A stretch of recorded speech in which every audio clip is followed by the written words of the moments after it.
पर मैं बोलूं ज्यादातर रिटेलर जो पैसा गवा रहे हैं वो बाइंग में गवा रहे हैं। बिल्कुल, बहुत लिमिटेड लोग होते हैं जो पैसा कमा रहे हैं।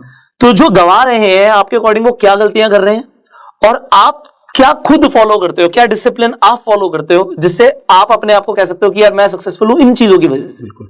देखिए, जब शुरुआत में मैंने भी जब स्टार्ट किया था तो बहुत सारी चीजें आपके दिमाग में चलती रहती हैं। सबसे पहला तो ये दिमाग से निकालना पड़ेगा कि आपको बहुत जल्दी यहाँ पे पैसा मिलेगा। जिसके दिमाग में ये चीजें चल गई कि बहुत जल्दी ऑप्शन में पैसा बनेगा, मतलब उसका पैसा बनने वाला नहीं, क्योंकि आप कुछ जानते नहीं हो तो पैसा बनेगा कैसे। दूसरी चीज आपको फोकस करना पड़ेगा। देखिए, जो भी आपकी कैपिटल है, कैपिटल जो भी आपने डिसाइड किया है कैपिटल, मेरे ख्याल से अगर आप ऑप्शन बाइंग में आना चाहते हो तो कम से कम आपके पास 1 लाख की कैपिटल होनी चाहिए। वो भी 1 लाख की वो कैपिटल होनी चाहिए जो बाकी ये कैपिटल अगर जीरो भी है तो आपको फर्क ना पड़े लाइफ में। मेरे कहने का मतलब ये है कि अगर आपके पास सेविंग मान लो 1 लाख रुपए है, एक एग्जांपल दे रहा हूं, अब उसके हिसाब से आप डिसाइड करना कितना पैसा यहां पे चाहिए। अगर आपके पास सेविंग 1 लाख रुपए है तो सिर्फ और सिर्फ आप ऑप्शन में 10,000 रुपए लेके आ सकते हो, और 10,000 रुपए लेके अगर आप ऑप्शन बाइंग करोगे आप सक्सेसफुल नहीं होगे यहाँ पे। क्योंकि मेरा रूल्स ये है कि मेरे पास जो भी अमाउंट होता है उस अमाउंट को मैं 10 पार्ट में डिवाइड करता हूं।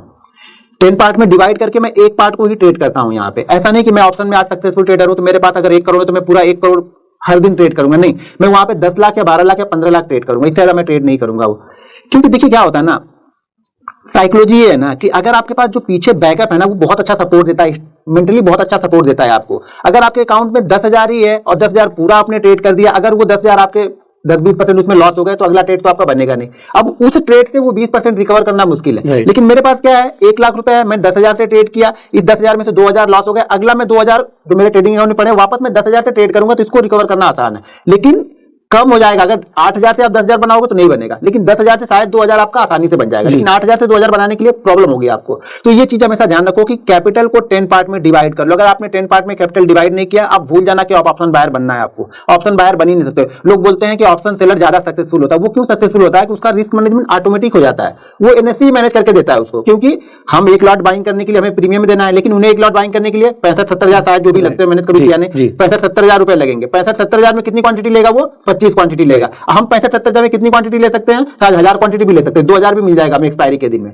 तो उनका रिस्क मैनेजमेंट ऑटोमेटिक होता है, और वो 65,000 लगा के ना वो प्रीमियम खा रहे थे। सेलर सोचता है 2, 4, 5, 10% आ जाए बहुत है, और यहाँ पे डबल चाहिए, सीधा डबल चाहिए। हाँ, उससे कम में बात ही नहीं बनेगी। मैं बोलता हूँ थर्सडे को डबल करा दो हमारा पैसा। अगर आप ना, जैसे सेलर सोचता है ना कि मुझे 5%, 10% चाहिए ना, जिस दिन आपने ये सोचना स्टार्ट कर दिया कि मुझे 5% से 10% चाहिए ना, पैसा बनने लगा। और 10% की जगह 20 भी बनेगा और 20 का 50 भी बनेगा उसी दिन। लेकिन पहले आपको सोचना कम पड़ेगा। पहले आपने टारगेट 100 का रखा है तो आपको 50% अच्छा नहीं लगेगा। एक दिमाग में बैठ गया ना कि 100 ही चाहिए मुझे, 50% लेके क्या करूंगा, इससे अच्छा जीरो हो जाए, तो फिर मार्केट उसको जीरो ही कर देता है, बोलता है ठीक है जीरो ही कर देते हो। तो ये आप बिल्कुल ठीक कह रहे हैं कि जीरो कर दे, और जीरो हो जाता है लोगों का।